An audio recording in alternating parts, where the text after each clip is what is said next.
recorded and will be posted on the Tyfu Cymru Knowledge Hub next week. This session will explain how Facebook and Instagram can be used more effectively. I'd like to introduce you to Charlie Young, who will be taking a lead on today's training session. But before I hand over to Charlie, I'd just like to cover a few housekeeping rules. If I can ask you to mute yourselves when you are not speaking, feel free to ask questions as we go through the sessions by putting your questions in the chat box, and Charlie will respond. Over to you, Charlie. Excellent, good stuff. Yeah, thanks very much for joining the webinar today. My name's Charlie. I work for InSynch Digital Marketing Agency with offices in Aberystwyth and Swansea. I am going to cover a tiny little bit of digital marketing today as a whole to give you an idea of where social media fits as part of a bigger digital marketing strategy. To really get effective use of Facebook and Instagram, it's really important to remember that social media is a small part of a much bigger digital marketing strategy. So I think it's important to explain why that is the case to help set up the course. So I'm going to go over that. I'm going to go on to talk about reach and engagement and give you an understanding of how vital reach and engagement is to any social media campaign. It really is the backbone of any social media platform, is that getting comments and likes and shares and things like that equals to reaching more people, getting more impressions, reaching potential customers. It's of course a really, really important aspect for any company looking to reach potential customers within a local area. The average Facebook user has 338 friends on Facebook. You can probably safely assume that maybe 100, 150 of those are going to be people from within that local area. If somebody interacts with one of your posts, there is a high possibility that their friends will see that they've interacted with your post. Therefore, you're spreading yourself, getting the name of yourself out there, your logo, whatever it may be, out to more people in the local community. So I'm going to go through understanding reach and engagement, and I'm going to move on to 3 simple questions for creating a Facebook and Instagram strategy, things you want to ask yourself about who your target market is, how to find out the best time of day to post on your Instagram or Facebook, and how to actually create content that's going to engage people as well. I'm going to give you a rundown of some Facebook top tips and best practices, exactly the same as Instagram, a few features you may not know about in both, and then I'm also going to go through how to create a schedule so you can stay consistent with your posting, and give you a bit of background on different scheduling tools you can use for Facebook and Instagram to basically automate your posts. So at the end of each month, you can load in 4 or 5 posts and have them trickle out over the month without having to worry each week about what you're going to post this week. It would be good. I think we've got a couple more people with us now. If you could just use the chat feature within Zoom to just introduce yourself and your company, tell me what you do and what you want to use social media for. Maybe you want to use it to get people to your e-commerce shop. Maybe you just want to raise awareness within the local area. Whatever you want to use social media for, just let me know using the chat feature. And it would be great if there's any questions you have about Facebook and Instagram as a whole. How do I do this? How do I change that? What is the difference between a story and a main feed post? Whatever it is, if you could put that into the chat feature now as well, and I'll try and weave that into the presentation as I go through and give you some examples that relate back to your business. So if you could do that now, that'd be fantastic.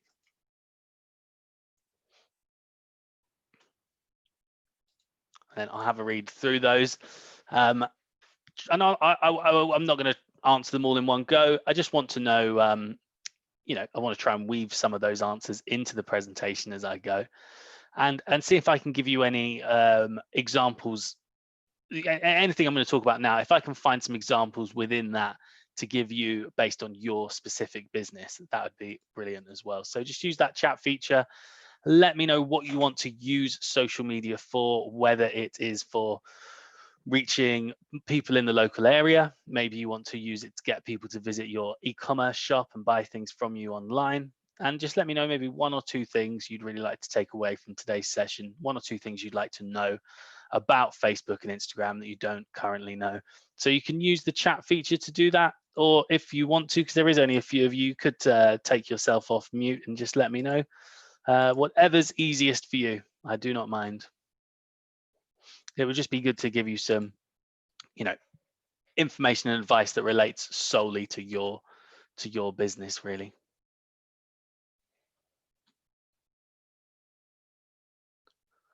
Not trading yet, looking at establishing a tree nursery, specifically raising Christmas trees. Okay, good stuff. So you're looking to get geared up, ready for next year, are you, Stephen?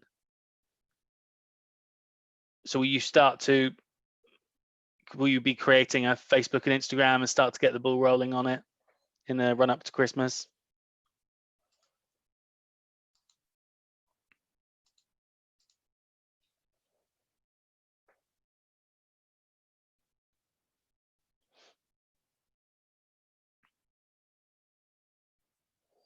I think you're all a bit shy, but that's all right. Keep the questions coming throughout the webinar today, and I'll answer them as best I can and make them specific to your business. Yes, local market, developing a website with social media channels. Okay, good stuff. Great.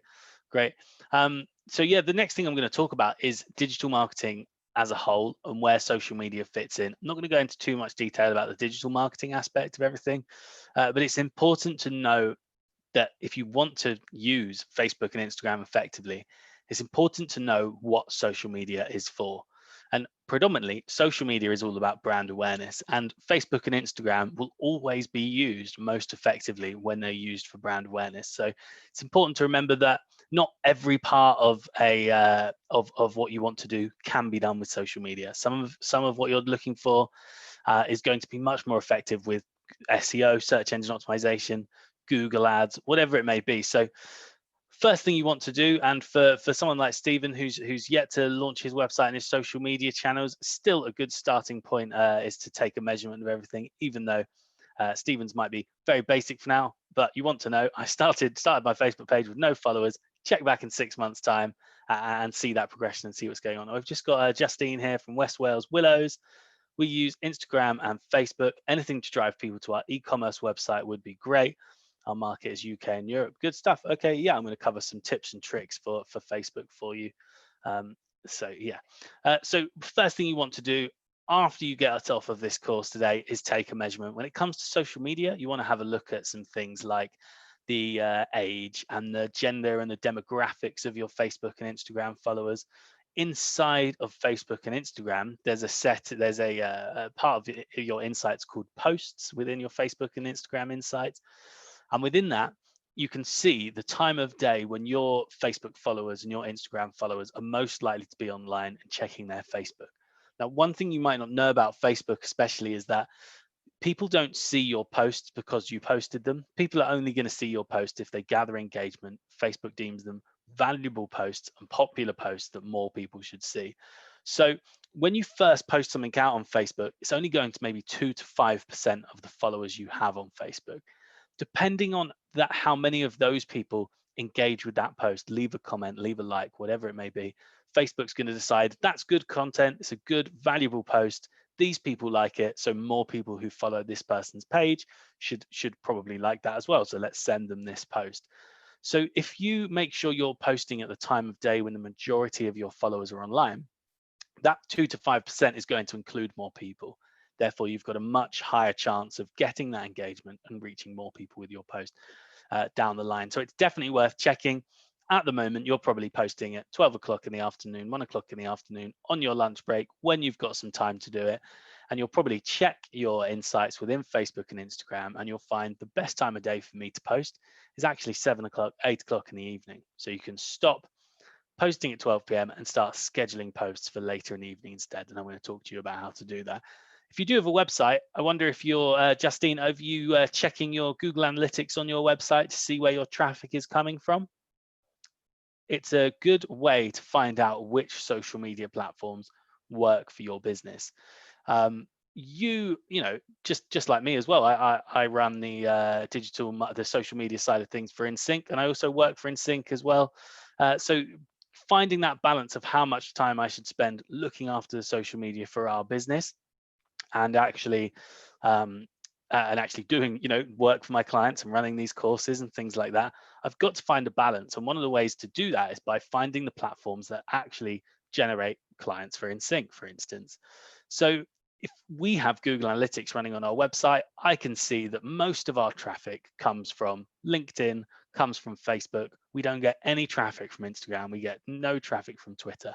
So without having access to Google Analytics and seeing where my traffic's coming from, I might be plugging ahead, using Facebook, using Instagram, and actually finding, oh, LinkedIn is actually getting us more customers. So I should probably put more time into LinkedIn. So it's definitely worth setting up a Google Analytics account, having Google Analytics installed on your website, and checking to see which platforms are working for you, because you want to use your time to generate customers, really.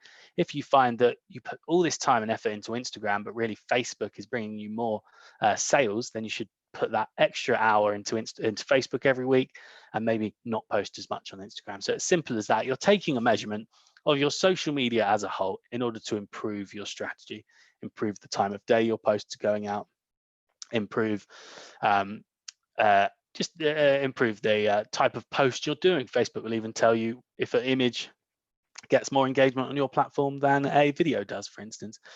Justine says, how do you install Google Analytics on your website? Multiple ways to do it. When you start a Google Analytics account, Google will give you a short piece of code to install on your website. If you have a WordPress website, Squarespace, Shopify website, it's all built in already, and all you need to do is sign up for an account, find your analytics ID, and copy and paste that into the relevant section within your website provider. We will be doing, in fact, I will be doing one-to-ones with people after this course today, to help them with bits and bobs to do with social media and digital marketing. So that's something we could help you set up in a one-to-one session that you can book after the course today. So you're doing all of that to improve your strategy. Then we move on to the promotion side of things, and the promotion side of things, really simply put, is just promoting your website, really. And within digital marketing as a whole, there's 4 different ways to do this, and social media is only one of those. So there's search engine optimization, which is exactly what it sounds like, optimizing your website for search engines, doing certain things to make sure when someone searches for Christmas tree farm in my area, they're finding your website because you've optimized your website for that search term. Most of us can, I'm sure most of us can admit, all of us on this course today can admit, the first thing we do when we're looking for a product or a service is go to Google. We're not searching for Christmas tree farms on Facebook, for instance, because that infrastructure to actually search for things on Facebook just isn't really there. But we'd probably go to Google. From there, we'd probably find a Facebook page and give it a follow. And seeing some posts from that Facebook page would jog our memory, remind us that there's a Christmas tree farm down the road that we can go to for our Christmas tree. So there's search engine optimization. That's the first thing. If you're struggling to get to the first page with search engine optimization, you can also use Google Ads. So you can pay £1, £2 a day to be the top result for a search term to do with what your business does.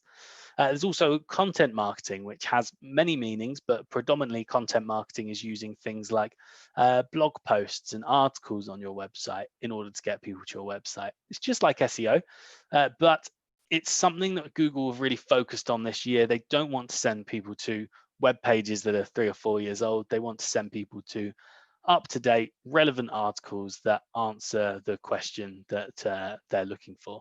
So if somebody says, where can I buy a Christmas tree in Wales, they get a blog post on your website about your Christmas trees and where people can buy them. Justine, can you tell me what you sell in your e-commerce shop so I can give you some examples as well? West Wales willows, I'm guessing willow trees, I'm not sure, let me know. So those are the 3 main ones for digital marketing, and then there's social media as well. I don't know if any of you have done any Facebook boosted posts or Instagram boosted posts or run any ads on Facebook at all, but they're a really, really, really effective way of marketing on social media. I'm going to go into the sort of best practice and some top tricks for Facebook later on. And one of the things I'm going to tell you is that actually including too many outbound links, too many links to your website and your Facebook posts can have a really detrimental effect on how effective your Facebook posts are. So one of the ways you can get around that is by promoting to your customer base directly. Willow cuttings in the winter, also woven baskets, workshops all around. Oh, nice, workshops, great. So for instance, for Justine could run a promoted advertisement for her Facebook event for workshops to a 1 to 2, 3, 4 mile radius of where she is, targeting the type of people that regularly come to her workshops, for instance. It's a really effective way of doing your marketing because you're going to people who are interested in your product or service directly, straight onto their Facebook for you to see them. Now, all of those things are just getting people to your website or getting people to book with you. But there's a big argument to say, promoting your website and getting people to your website is only one piece of the puzzle. What happens if they get to the website, they have a look around, they maybe look at a few products, but they don't make an order? How do you engage that person as a customer moving forward? There's something called email marketing that we do a lot of, which is having an email marketing database, so you can send out weekly, monthly, bi-monthly emails to your past customers or possible customers, telling them about your latest offers, your latest news, the market you'll be at that weekend, your latest product, your offers, whatever it may be. It's a really good way of communicating with people. As I said, with Facebook, you're relying on your posts getting engagement in order for them to reach the entirety of your Facebook followers. I had a consultation with someone the other day who had 16,000 followers on Facebook, and their posts were reaching maybe 50 or 60 people because their strategy just wasn't there, and it wasn't very good, so they weren't reaching people. That same person, if they sent email out to 16,000 people, they'd have, on average, we normally see a 50% opening rate on our emails. They'd probably have 8,000 people look at that email, which is tons more than we're actually seeing the posts on Facebook. So email marketing can be really, really effective. And there's also a tool called Facebook remarketing, which basically is a way of tracking people that visit your website and advertising to them on Facebook in a few days' time. It can be really cost effective to do. The Facebook minimum for an ad is £1 a day. You could run an ad for £1 a day, a remarketing ad, targeting people that have been to your website and looked at a few products, show them those products they were looking at, maybe offer them 10% off if they come and make their order. Or, it's an ad that just says, don't forget we're a local Christmas tree farm up the road, whatever it may be.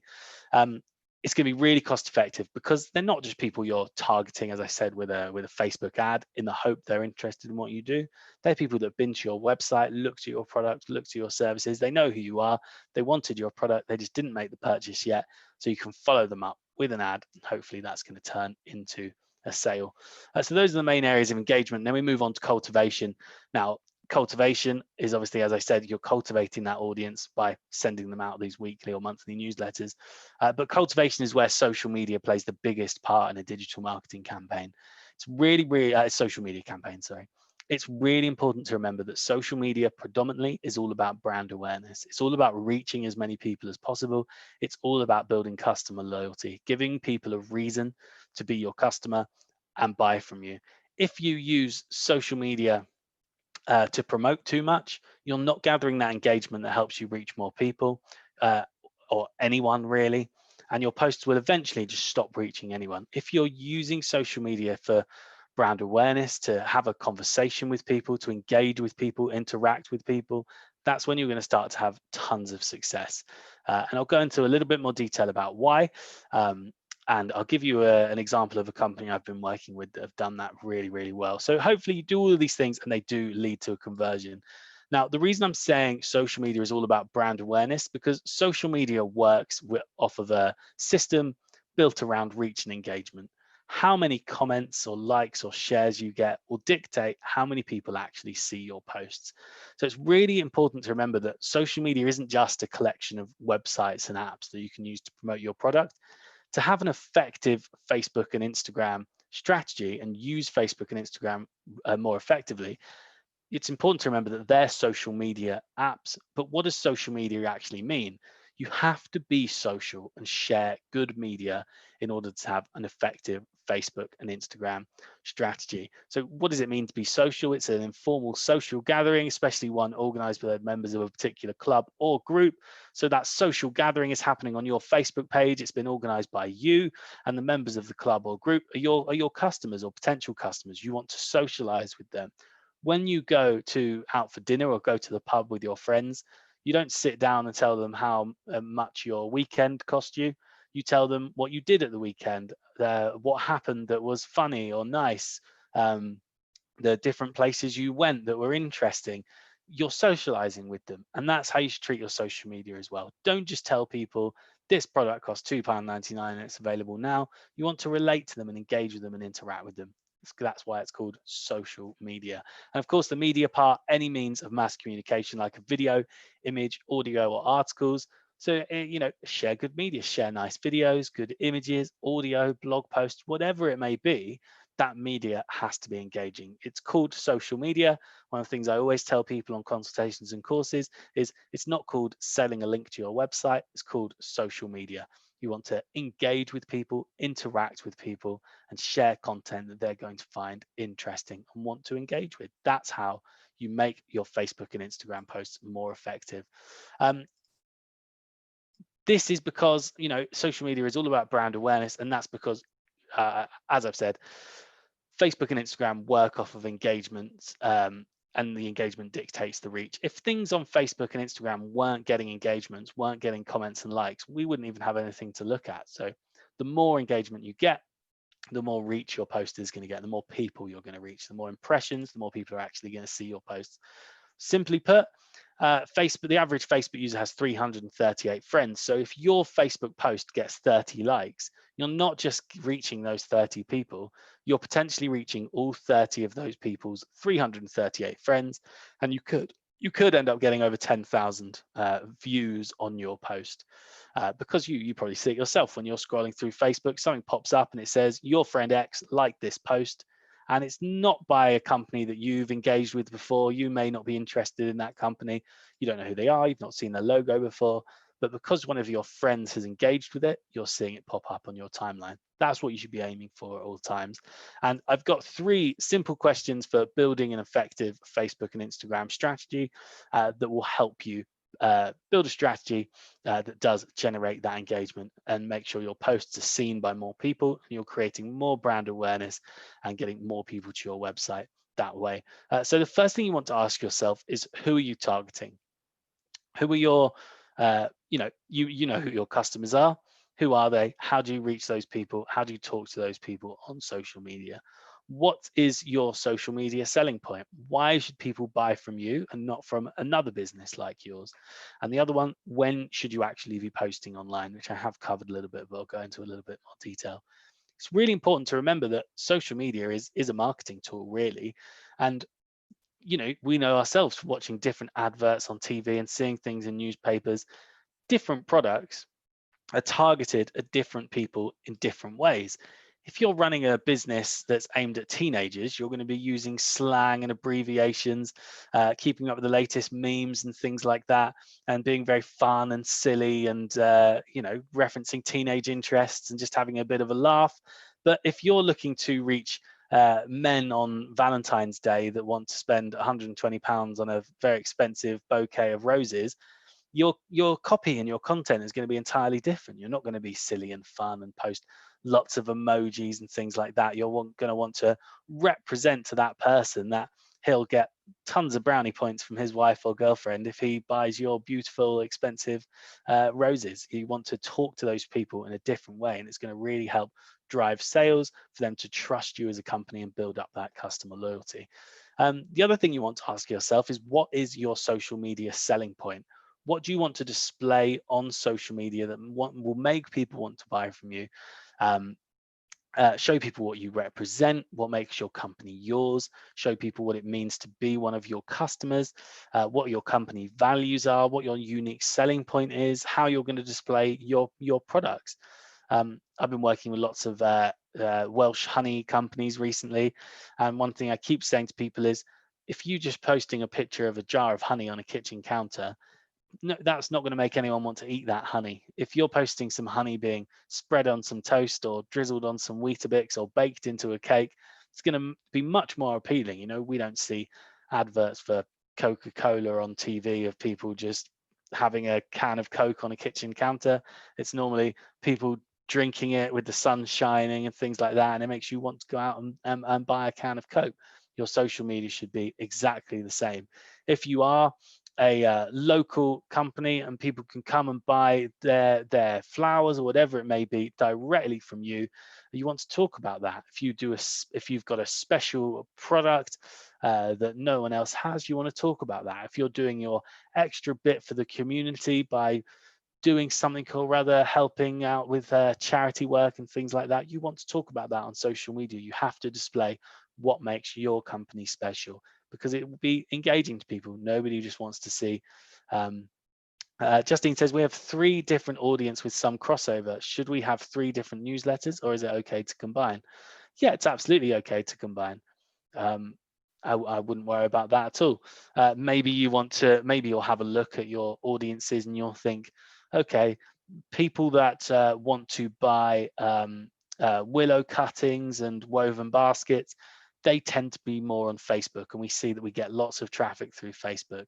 And then you might think that actually the creative people that want to weave baskets, they might be more likely to be on Instagram. So let's concentrate Instagram for finding these creative people that want to come on workshops, and let's use Facebook to actually sell the products we make. When it comes to the newsletter, I think you can do a bit of both, definitely. So think about what your unique selling point is as a company. Think about how you want to display your products online and create other content as well. It's not just about promoting your products, it's about promoting your company and who your company is, and engaging with people and interacting with people that way. So one of the things I always do with any client, and something any social media manager does with any business, and now I'm going to mention it to you, you'll probably start to see it on different business and brand pages that you follow. But one thing to do is develop different content strands. It will help you stay organized, because you're always going to know what you need to post. Content strands are basically simple themes that all of your posts adhere to, that all of them fit into. I'll normally develop maybe 2 to 8 for any company I work with, depending on how many posts they're going to do over a week or over a month or whatever. And they can be different things. So I've got an example here. If I was doing 3 posts a week, I'd probably come up with 3 different content strands, ideas for content I'd be posting.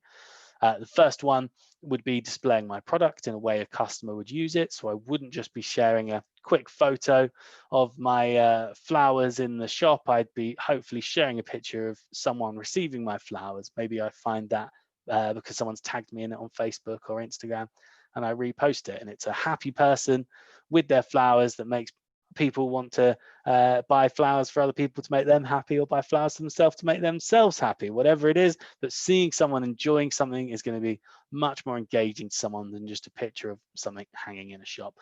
You also want to display what your company values are. Do you support other British businesses by buying your packaging from another local company, or employing people in the local community, or whatever it may be? Maybe you're into the idea of being an eco-friendly business and you don't want to have any plastic products and you want everything to be eco-friendly. You want to display that, and maybe that's something I'd post about on a Wednesday, is the lengths we go to as a company to make sure we're eco-friendly and good for the environment. And then maybe Fridays, I want to display a reason why a customer would want to use our product and service, and that could be as simple as posting a testimonial, having a nice image from someone with the text they sent to us saying, thanks very much for my delivery. It was for my nan's birthday, and we loved it. Stephen, where your product is seasonal, ideas for content for the rest of the year? Yeah, it's a good question, and I think where you're quite lucky is maybe you don't necessarily need to worry so much about really going in with content for the rest of the year. You would probably want to give people a bit of an update every month or so into how things are going. Maybe every few months you do a post about how many days there are until Christmas or something like that. Fun, silly things you can do before you really get to that stage of the year when you're going to be going, posting every single day, ramping it up, running some ads to get as many people there as possible. But you're in sort of a nice position there where you could really start to say, my planning for my campaign, I'm going to go through creating a schedule with you shortly, is only, maybe August to December. And then for the rest of the year, drip out a few things here and there, but don't worry not necessarily about keeping it running all the time, because quite frankly, it's not going to bring you in business at that time, and the reason we're all doing social media is to actually drive business. So I think you could drip some fun, silly things out over the year, and then really hit it hard when it comes to it. The other thing you want to think about is when you should actually be posting on Facebook and Instagram. So as I mentioned before, the first thing you want to do there is check your analytics, find the best day of the week and the best time of day to post for your channel. You will probably find that the best time to post for your channel is 7 o'clock, 8 o'clock, 9 o'clock in the evening, when people are sat down, they've had their dinner, they're on their phone watching telly for the night, and they're actually engaging with things and looking through things. It's really important to stay consistent with your posts as well. I mean, in Stephen's case, you're not going to have to worry so much about that until it comes to August time, and it's something that Justine should be doing all year round. You have to stay consistent with your posts in order to have an effective Facebook and Instagram campaign, because the people who are engaging with your posts are going to be the people that see your posts regularly. Because they engage with them, Facebook and Instagram take note of that. They know this person likes to engage with and see these posts. So anytime this person does a post, we're going to send it to them. What Facebook will also start to learn, and Instagram too, to a certain extent, is what time of day those people are online. If they know that on a Thursday at 6 p.m., this person likes to engage with this content, when that person's online at 6 p.m. and your content isn't there, they're going to have to show them someone else's post instead, someone else's content instead. If they engage with that, they're telling Facebook, actually, I like this person as well. I like this page as well. And they'll start to see that person's posts and that business's posts and that business's content. So it's really important. Once you start posting on certain days of the week at certain times, you want to stick to it. One of the things I always tell businesses is, if you have a professional photographer come around and take some really nice pictures of your business, and he or she gives you 50 or 60 great photos of your business, there's no point putting all of them in a gallery on your Facebook and they're all going out at once. If you've got 50 or 60, you could post one a week on a Monday evening for the entire year, and that consistency would help you reach more people every single week, rather than just reaching a few people straight away and then nobody seeing your post again for the rest of the year because you've got nothing to post or nothing that's as good a quality as that. And one of the things that will help you with that consistency over frequency idea is your posts don't need to be in real time. Nobody knows what's going on with your business apart from you. For some of you, you'll have seasonal products and things like that, certain flowers and plants that only grow certain times of the year. And of course, you don't want to be caught out there posting about something that isn't available or isn't growing. But if you're going to be, if you win an award, you have the shop repainted, you have this, that, and the other happen within a few days, and you want to post about all of them, but you'd normally only post on a Monday, Thursday, and a Saturday, just spread it out. You can wait 24 hours and post something else on the normal day you'd post. Keeping up that consistency is really going to help you reach more people over and over again. Without it, you'll start to notice big, bumps in how many people are engaging and how many people aren't engaging. But very important to remember, people's news feeds only show them the most popular posts, not the most up-to-date posts. So you really do need to check your analytics for when people are online so you can post at that time. Stay consistent with your posts. That will help your post remain popular and remain getting engagement. And we're going to move on now to some Facebook and Instagram tips and tricks and some best practice bits. But if you have any questions about anything I've just spoken about, then please do ask them and I'll answer those for you. If you do have any questions about anything I've just spoken about, happy to answer anything.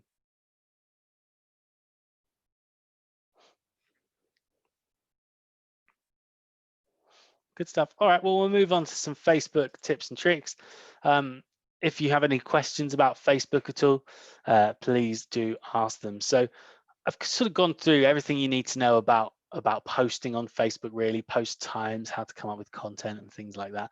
But there's a few little things along the way that will help you, get some more effective use out of Facebook. So one thing that you maybe don't know you can do with Facebook is you can actually like and comment on other businesses' posts as your business. So you can do this on your phone or you can do this on your desktop. For instance, if you like and follow the local newspapers page on Facebook, whenever you see a post by them to do with anything to do with your town or your industry, you can switch from your personal profile to your business's profile and leave a comment or a like on there to help spread the word about your business and hopefully bring some local people to your Facebook page that will follow you or click through to your website or engage with your posts or whatever it may be. So definitely a really good thing to do. It's what we call community management. Like and comment on other posts as your business. And one of the other things you can do with Facebook is actually set up automated messages for your customers. If you are getting the same 4 messages all the time, and I'm sure this is something that Stephen will be getting next November with tons of people asking him the same questions like, when are you open, how much are your trees, do I have to order in advance, whatever it may be, you can actually add all of those to Facebook and set up automated replies for them. All you do is go to your Facebook page inbox, and there's a tab on the left hand side called automated messages, where you can set up 4 frequently asked questions that users, when they open up the message box to message you, they see those 4 frequently asked questions. If they click on one of those, they get an automated reply from you with that information on it. So for many of you, it will make your life so much easier, not answering the same questions over and over again, but having this automated service that answers those questions for you. So it's definitely worth doing. As I mentioned, creating adverts, finding your target market via adverts and boosted posts is a really good thing to do. If you're looking to reach a certain amount of people in the local area by a certain date, maybe you're running a special Christmas offer and you want to get the last few sold over one weekend, you can run an ad for £10 or something very low that targets, maybe 2,000-3,000 people in the local area that are going to definitely see your post. You're not relying on those likes and those comments and that engagement in order to see them. You're just paying to reach those people. So it's a good idea. As I mentioned, stick to a consistent posting schedule. With Facebook, you don't want to post more than once a day. And this plays into what I was saying about people only see the most popular posts. There's no point doing 3 posts a day. If one of them gets 3 likes and the others get 0 likes, those 2 aren't going to be seen by anyone. It's a bit of a waste of your time, waste of your energy. And actually, some people that are online at a certain time might see one of your posts that gets no engagement that you post at 6 o'clock in the evening. Whereas if that person saw your post from 9 o'clock in the morning that morning and engaged with that, it would have furthered the reach and engagement on your original post. So don't post more than once a day. If you have to post more than once a day on Facebook, spread it out to maybe 12 hours apart. Now, there's tons of inbuilt features within Facebook that are all worth using. As I did briefly mention at the beginning of the course, if you include too many outbound links and links to your website on Facebook, you end up not reaching anyone with your posts. And there's a few different reasons for this. Facebook doesn't want people to leave Facebook. They want people to stay on Facebook. So if you post anything that has a link in the copy, Facebook aren't going to show it to as many people because they don't want people to leave Facebook. The other thing is, it shortens the life and the journey of that post. If the point of your post is to leave a like or a comment, a share it, whatever it may be, that keeps on rolling. One person comments on it, so another 400 people see it. 4 of them comment on it, so another 1,200 people see it, whatever it is, and so on and so forth. If the point of your post is just to go to your website, once someone goes to your website, that's it. That post isn't going any further. So yes, you might get your post go out to 30 people and 10 of them click on the website, but then that's it. People, if they want to see your product, they'll click on your web page, on your Facebook page, they'll go through, they'll find the shop now button at the top of your page, they'll find the link to your website and they'll go through and purchase something. I've been working with a cheese company in Wrexham for a lot of this year.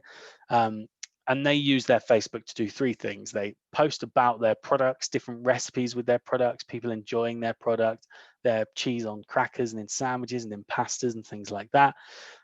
They post about the history of the farm, and they post about the people that actually work for them and put a bit of personality behind it. They never include links to their website on any of their posts. And at the beginning of lockdown, at the beginning of the pandemic, back in March time, they had 3,000 likes on their Facebook page. And the last time I'd spoke to them, they'd just gone over 10,000. And he told me they were also getting 100 Instagram followers every single week because they don't promote, they don't try and sell to people all the time. They try and give people good content they'll want to engage with. And one of the things they do, we can see from their analytics that a lot of the clicks to their website come from the shop now button on their website. But what they also do is they use their Facebook shop feature as well. So you can actually have a shop front page on your Facebook page that includes all your products. When people get to your Facebook page, they can click on any product they want to look at. It will take them through to the website and they can purchase it. It also gives you some options when you're posting photos on Facebook where you can tag that product in the image. People can then click on that product in the photo and get taken through to the website that way. Or you can include a shop now button on the bottom of your Facebook posts, but you have to have a Facebook shop set up to do that. To create a Facebook shop, you want to go to your Facebook settings, go to the section called templates and tabs, change your Facebook template to a shopping template.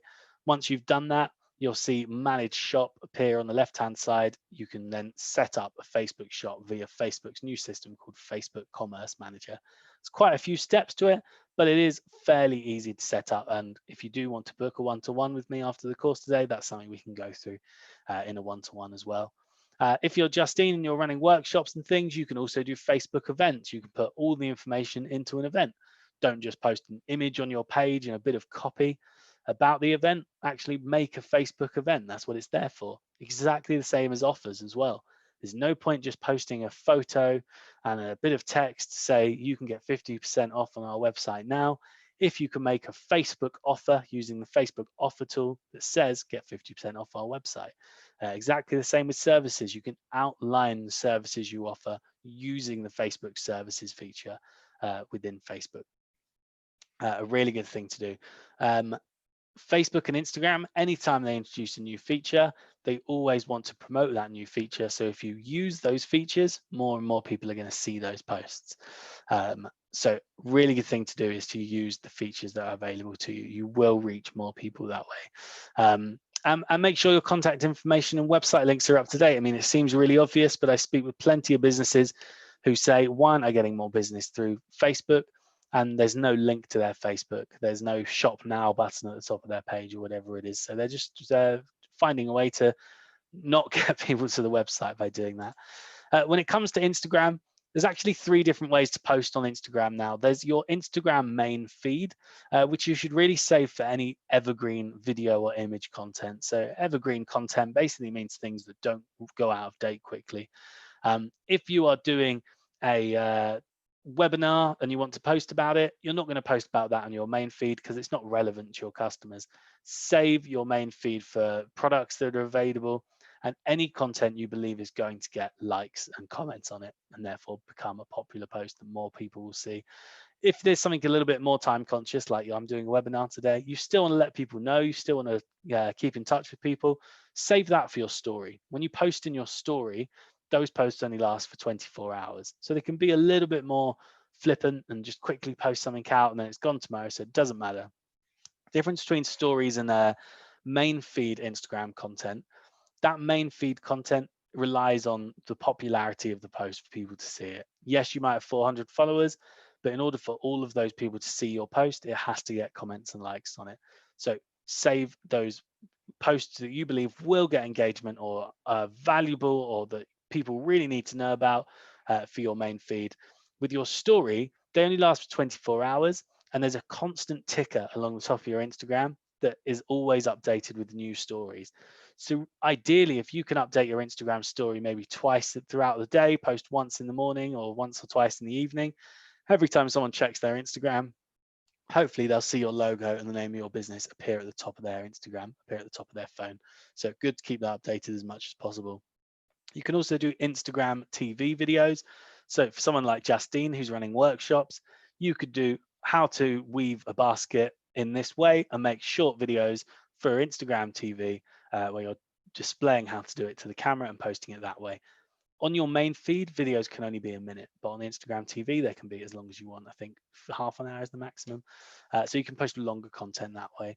Within your story, you can use tons of different interactive content ideas. You can add Q&As to your stories. You can add polls to your story, music, GIFs, all sorts of things. You can go live on an Instagram story and do things live, which is a great thing to do. As I said, with Facebook, you can like and comment on other posts as your business, and it's definitely something that's worth doing on Instagram, is spend 5 or 10 minutes a day scrolling through your feed, people you follow, other local businesses, local newspapers, whatever it may be, leaving some comments on their posts, leaving some likes on their posts, engaging with them, using social media to be social. It will help bring people back to your page and follow you. Obviously, you can create adverts and boosted posts. I went through that with Facebook. Ideally, with Instagram, you want to post every other day or maybe 3 times a week. Shelf life of an Instagram post is maybe 48 to 72 hours. So, posting twice in one day doesn't really have any benefit to you. If you're going to do a second post, do it on your story instead. Your main feed can be every 2 days, every 3 days. Someone who checks their Instagram on a Wednesday morning, even though you posted on a Monday, if your post on the Monday got plenty of likes and comments, they're still going to see it on a Wednesday. So it doesn't matter really. You definitely want to add a location tag to all of your posts. I read somewhere recently that posts with a location tag added, so you can actually say, this photo was taken in Aberystwyth or whatever, by using the location feature when you publish an Instagram post, get something like up to 20% more engagement than the other post. You also get that extra bit of visibility. If someone regularly checks their local area on Instagram to see what's going on in their area, they're going to see your post on there. Exactly the same with hashtags. If you use the hashtag of the town you're in, people might follow that hashtag. I follow hashtag Aberystwyth, so I can see what's going on in Aberystwyth, what people are up to, and because of that, I'm constantly seeing posts from businesses who are using that hashtag as well. So make sure you're using hashtags. You can use up to maybe 30 hashtags on Instagram. Make sure you're using your like the town you're in, the county, maybe a few towns around you. But you can also put in the hashtag symbol and start to put in words that relate to your business. And as you do that, Instagram will show you what the most popular hashtags are around that subject. And you can add up to 30 to a post. It will just help get some more visibility on your Instagram posts and get some more engagement on them as well, push them up the ranks on the newsfeed. Is anybody got any questions at all about anything, any of that before I move on to creating a schedule? Any questions about that at all?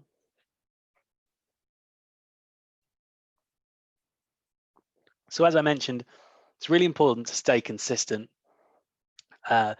with social media posts. Once you've decided and looked at your analytics to find the best time of day to post, and you're going to post on that day, those days, try and stick to it for at least 3 months or 2 months before you change your mind and go, actually, maybe that's not working, we'll try something else. So one thing I'll do with all of my clients to help me stay organized, of course, and to have that consistency there, is I'll create a schedule well in advance. This is an example of a 2-week schedule based on 2 posts a week. I've checked my website. Stephen says, is there any websites to help with hashtags like keywords for content on websites? Yes, there is. There's a Google keyword planner, which will tell you how often something is searched on Google. And it's all about trying to find an even ground between things that are regularly searched on Google and how many direct hits that has. That's definitely something we can go through on a one-to-one, Stephen, on a consultation. So this is my example of a social media schedule based on 2 weeks. As you see, I've decided I'm going to post on a Tuesday and Friday because I've looked at my insights and my analytics and found those are the days where the majority of my followers are online. And I've looked at it, and actually it tells me that most of my followers are either online at 8 o'clock in the morning on a Friday or 12 o'clock in the afternoon on a Tuesday. So those are the 2 days a week I'm going to post. I've come up with my different content strands. I've decided that when I'm at the flower market on a Tuesday morning, I'm going to take a picture of the lovely sunset I see. I'm going to post that, and I'm going to drive engagement by asking people to comment on it, what they'd score that sunset out of 10. Simple, silly, but will drive engagement. On a Friday, I'm going to ask a simple question to my followers about something going on in a local area, something going on in the world maybe. But I'm going to make sure to include some hashtags. So I'm driving some engagement on a hashtag, pushing me up the ranks on Facebook or Instagram, for instance. What's your favorite thing about living in hashtag Aberystwyth? Driving lots of engagement on that post on Facebook from people who may be tagging other businesses that want to work with me, tagging other people, hanging out with my friend, blah, blah, blah. whatever it is, and spreading some engagement that way. The following Tuesday, I'm going to need to promote my product. So how am I going to do that? I'm going to talk about my new product, tell people how brilliant it is, and I'm going to obviously tag that product in the photos. People can come through to the website and purchase it that way. And then last content strand, I'm going to do something with the regular hashtag Friday feeling hashtag that trends most weeks on all social media platforms, where I'm just going to do something fun and silly and say who's got the Friday feeling and try and gather some engagement that way. Now I've got this scheduled 2 weeks in advance, so I might do this on a Monday afternoon, and then I'd actually use the scheduling tools within Facebook or use other scheduling platforms to schedule that way in advance. So I'd have this open on one side, and I'd either go to, there's a system called Hootsuite that you can use for free for up to a certain amount of accounts and a certain amount of posts a week, where you can then copy and paste this information across, say go, oh, on a Tuesday, I'm going to post this. I'll copy and paste this, find my content, upload my photo, put the text in, and schedule it to go out at 12 o'clock in the afternoon on a Tuesday. Hootsuite is a great system, but there is a system built into Facebook that allows you to schedule for Facebook and Instagram called Facebook Creator Studio. And it's definitely worth getting that. You've got to go to facebook.com/creator studio. You'll be logged into Facebook already on there if you have a Facebook page, and you'll have to add your Instagram account to it. It's a really good system to use for posting in general, and definitely for scheduling posts as well. Scheduling posts is going to help you stay consistent, but there's tons of tools within Facebook Creator Studio that actually aren't available on Facebook itself.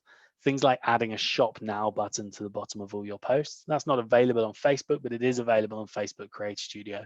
You can create offers directly from Creator Studio, events directly from Creator Studio, boost posts from there. It's a really good system to use, and it will help you stay consistent and get your posts out.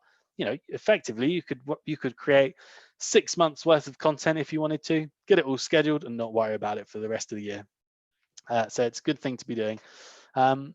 Yeah, good stuff. I think that's everything I wanted to go through. We've got about 5 minutes left. If anyone has any questions at all about Facebook or Instagram, please do ask those, and I'll answer those for you if you have any questions.